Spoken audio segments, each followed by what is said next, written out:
Okay, guys, welcome to African Utopia. I want you to listen to this powerful speech that PLO made a while back. PLO's name will never die.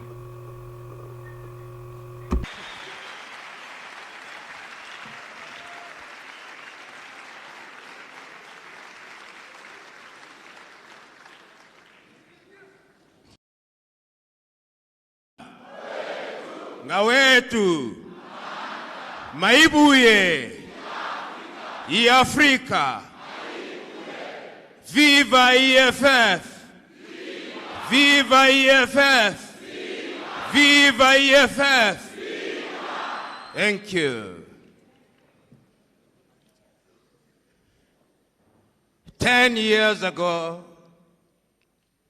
the economic freedom fighters became a movement in this part of the world.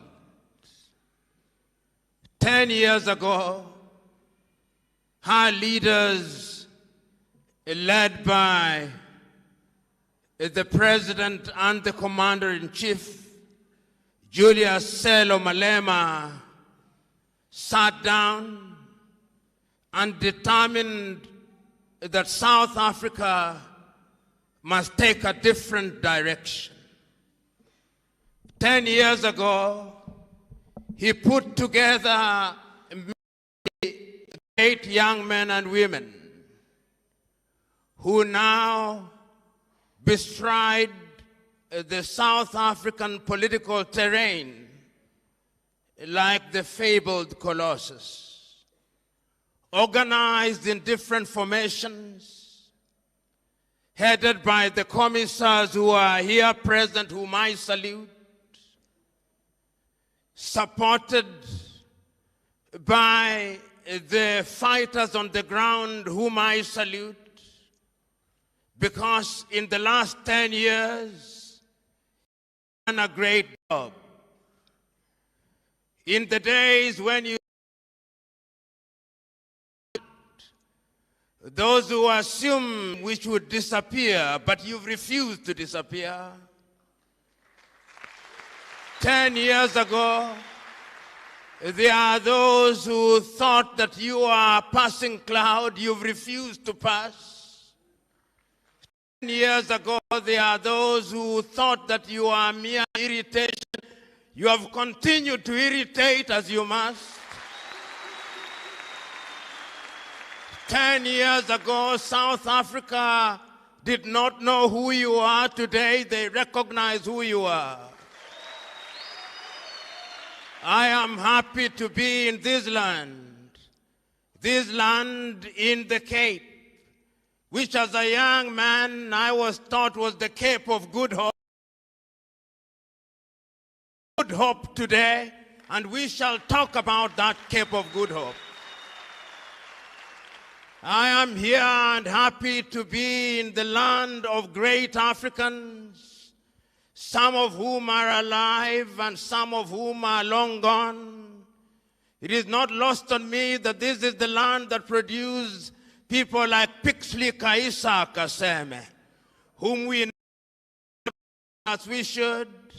And as I talk to you today and talk about EFF, I cannot forget that in the year 1906, in the United States of America, that Pixley Kaisa Kaseme said that we must regenerate Africa, and regenerate Africa we will. This is the land that produced to the world and to South Africa Albert Luthuli, who came and played his part. This is the land that produced Robert Mangaliso Sobukwe, that great man of whom we never say much, of whom when he was asked, he said the only race in the world is the human race. That man came out of this land. I cannot forget that this is the land that produced Bantu Stephen Biko, whom we never mention as often as we should. I cannot forget that this is the very same land that produced Winnie Mandela, that great woman that we never talk about. Oh, I cannot forget that this is the land that produced Albertina Sisulu. I cannot forget. I cannot forget that this is the very same land that produced Chris Hani. I cannot forget. I cannot forget that this is the land that produced Nelson Mandela. I cannot forget. I cannot forget that this is the land that produced Solomon Mahalangu. This is that land. I cannot forget that this is the very same land that produced Tiro Ngopotse. I cannot forget. And I cannot forget that this is the very same land that has produced Floyd Shivambu. Oh, I cannot forget. I cannot forget that this is the same land that has produced Dr. Ndlovu. I cannot forget. I cannot forget that it's the very same land that has produced Veronica, that has produced one of the hottest ions in Africa today, Julius Selo Malema. So today, as we are gathered here today, we must ask ourselves, and what is the state of our continent? What is the state of Pan-Africanism?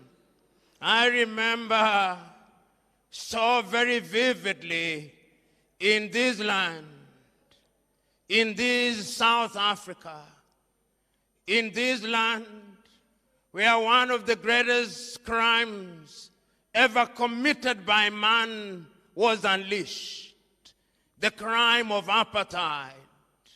In this land, there came men who, in their misguided view, took the view that the black man was the child of a lesser God. They introduced one of the most egregious crimes ever known to man. They committed crimes of man's inhumanity to man. For many years, this land suffered under the yoke of apartheid. But you are not alone. Before that, the African was subjected to slavery. Our kith and kin were taken away into different parts of the world. They were taken away to Europe. They built Europe. They were taken away to the United States of America. They built the United States of America. They were taken away to the Caribbean. They built the Caribbean. Then after slavery had lost its luster and attraction, they pretended to ban slavery. But it came again in a different form. And in Berlin in 1884 and 1885, those same diabolical peoples divided our continent into little pieces. They came here. The Dutch were here. They went to what is now Namibia. The Germans were here. They went to Angola and Mozambique and Guinea-Bissau and Cabo Verde. The Portuguese were here. They came to Nyasaland. They came to what was then Rhodesia and Zambia. And they went to Kenya and Uganda and Ghana and Nigeria and Sierra Leone and Gambia. The British were here. Then the French also came. They were here. They went to Dahomey, now Benin, to Togo, to Cameroon, to Cote d'Ivoire, to Senegal, to Mauritania, to Algeria. The French were here. The Italians were here. They came to Somalia. They went to Libya. They were here. The Belgians were here. They went to Congo. The Spanish were here. They went to Sao Tome and Principe. They were here. The Belgians, of course, and the Germans went to Rwanda and Urundi. They were here. All of them were here. And what they did was to remind us, if we needed reminding at all, that they were here to stay. They abused us. We fought against them wherever they were. The Mau Mau fought them in Kenya. They fought them in Tanganyika. They fought them in Ghana. And we defeated them and we started regaining our independence. I can still hear those immortal words of the Osagyefo Kwame Nkrumah on the 6th day of March 1957 in Accra, Ghana, telling his Ghanaian peoples that the independence of Ghana means nothing if the rest of Africa is not independent. I can hear the Osagyefo Kwame Nkrumah convening a meeting in 1958 and telling Africans we must unite now, because if we don't unite, we will be manipulated. Nobody listened to the Osagyefo. I can hear the Osagyefo once again in 1960 in Casablanca, Morocco, accompanied as he was by King Idris of Libya on that day. In their presence was Ahmed Sékou Touré of Guinea. In their presence was King Hassan of Morocco, reminding Africa once again that we must unite. But they listened to him not.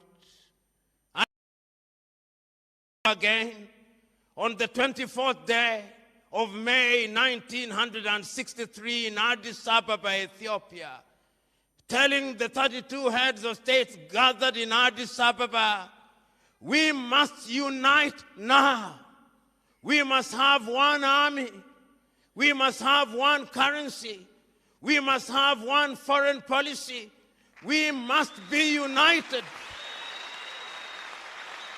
And I can hear the Osagyefo saying, I do not want to be the leader of that country. I simply want unity. And I'm saying that we must live here with one united government. They listen not to the Osagyefo. Hands were alive then.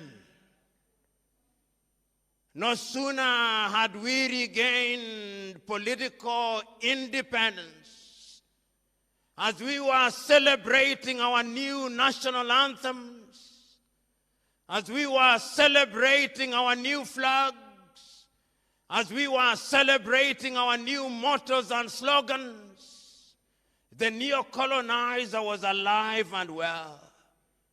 In 1961, they had taken out Patrice Emery Lumumba. And I can remember that famous letter of Patrice Emery Lumumba written in 1961. One day, even if you kill my body, Africa shall write our history. Today we are here to write that history.